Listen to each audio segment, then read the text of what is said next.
તાલાલાના હડમતિયામાં રિક્ષા gate સાથે અથડાતા 5 ઘાયલ, 2 ગંભીર ઇજાગ્રસ્તોને જૂનાગઢ અને 3ને વેરાવળ રિફર કરાયા।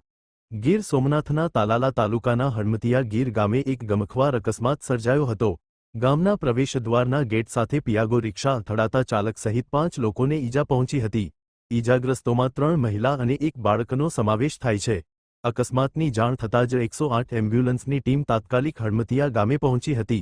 રિક્ષા ચાલકને માથામાં ગંભીર ઈજા થતાં સતત લોહી વહી રહ્યું હતું, જેથી તેમને અને અન્ય ઈજાગ્રસ્તોને તાલાલા સરકારી હોસ્પિટલમાં ખસેડવામાં આવ્યા। અહેવાલ સંજય પોપટ।